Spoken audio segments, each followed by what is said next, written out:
दिन है शुक्रवार, तारीख 28 जुलाई 2023 और आप सुन रहे हैं वर्कर्स कनेक्ट रेडियो, जहां हम आपको सुनाते हैं मजदूर जगत की 5 बड़ी खबरें बस 5 मिनट में। आइए सुर्खियों से करें शुरुआत। मनरेगा पर खर्च में कटौती को लेकर संसदीय समिति की सरकार को फटकार, कहा बहाने बनाने से बेहतर व्यवस्था सुधारे सरकार।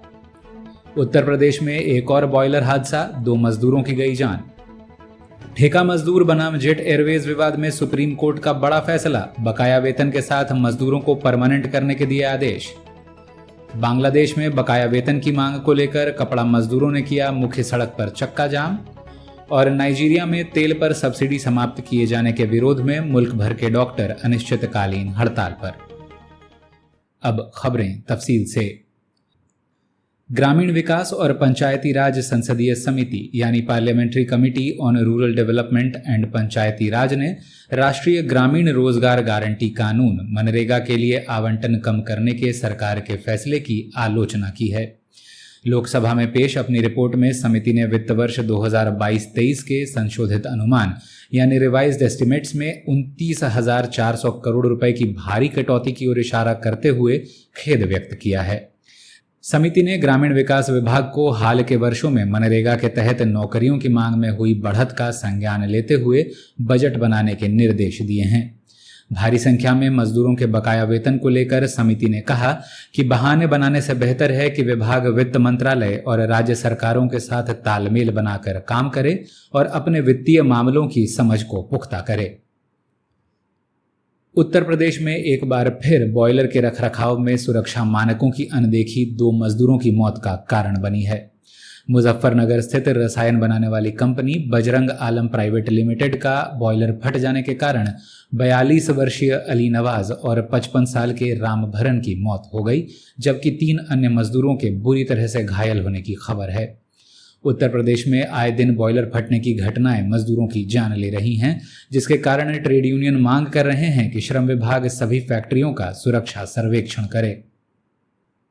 दिवाला पिटने के कारण धंधे से बाहर हो चुकी विमानन कंपनी जेट एयरवेज के ठेका मजदूरों की आखिरकार बड़ी जीत हुई है।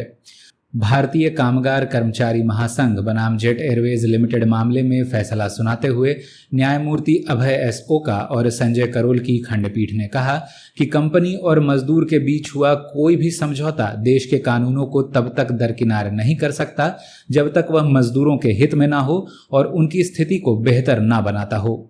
मामला 2002 में कर्मचारी यूनियन और कंपनी के बीच हुए करार के बाद कोर्ट पहुंचा था, जिसमें प्रमाणित स्थायी आदेशों यानी सर्टिफाइड स्टैंडिंग ऑर्डर्स के प्रावधानों की अवमानना करते हुए यह कहा गया था कि कंपनी में 240 दिन काम करने के बाद भी ठेका मजदूरों को परमानेंट मजदूर होने का दर्जा नहीं मिलेगा। अदालत ने कंपनी को सभी मजदूरों को इस समय के लिए बकाया वेतन देने के भी निर्देश दिए हैं। चलते हैं अंतर्राष्ट्रीय खबरों की तरफ। पहली खबर पड़ोसी मुल्क बांग्लादेश से, जहां समय से वेतन न मिलने से परेशान कपड़ा मजदूरों ने चट्टोग्राम के मंसूराबाद इलाके में चक्का जाम कर विरोध दर्ज किया। मीडिया गारमेंट फैक्ट्री के 300 से भी ज्यादा मजदूरों को पिछले 2 महीनों से तनख्वाह नहीं मिली है। पुलिस के हस्तक्षेप और मालिकों द्वारा 31 जुलाई तक भुगतान किए जाने के आश्वासन के बाद मजदूरों ने कल देर रात हड़ताल वापस ले ली है। उधर नाइजीरिया में तेल पर सब्सिडी खत्म किए जाने के बाद से national association of resident doctors के तत्वावधान में मुल्क के 15,000 से भी अधिक चिकित्सक हड़ताल पर चले गए हैं। डॉक्टरों का कहना है कि देश में महंगाई पहले ही आसमान छू रही है।